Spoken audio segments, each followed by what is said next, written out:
อันนี้คือป่าหาดกล้วยพี่น้อง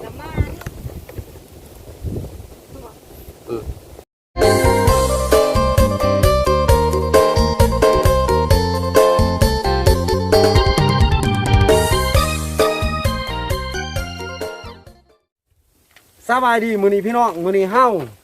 ทีมงาน BN บ้านนาสิพาพี่น้องไปเบิ่งเลาะเบิ่งชาวบ้านเพิ่นฮักอยู่ฮักกินตึกสะดุ้งบ่วานแฮใส่หม้องสิหากินแบบบ้านนาเฮาว่าสิเป็นจังไดไปเบิ่งไปส้มน้ำกันเลย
ตอนนี้เขาสิพาพี่น้องลงไปเบิ่งว่าเขาจะเสียร้ายบ่หรือบ่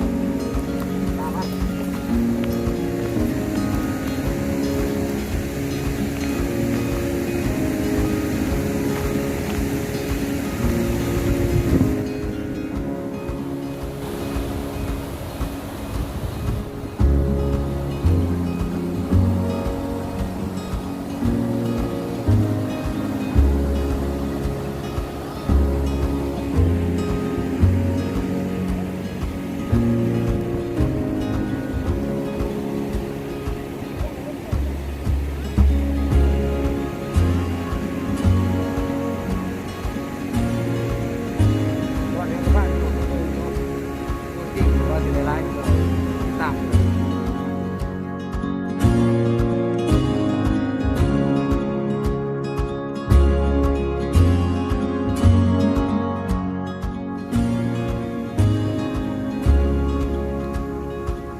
นี่คือป่าพี่น้องเฮียงาน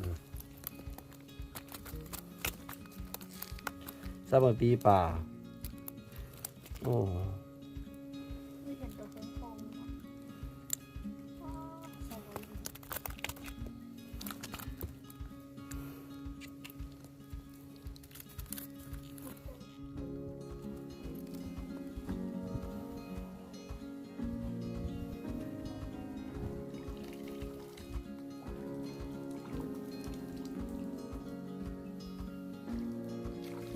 โอ้แล้วได้หลายเว้ย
โอ้ยอย่างไรมีอะไรได้เด้เนาะเดี๋ยวคือ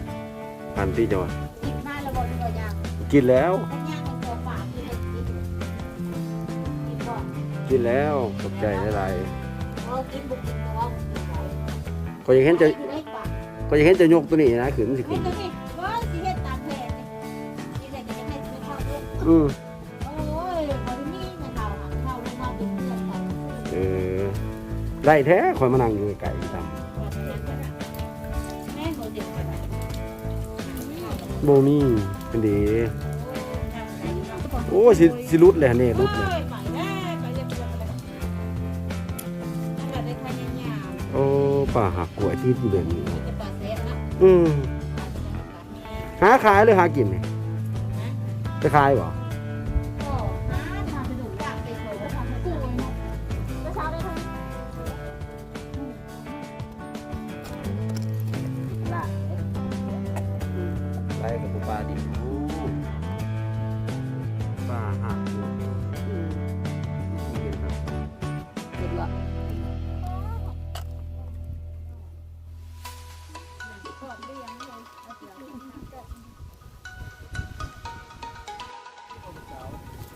อันนี้คือป่าหักกล้วยใช่ไหม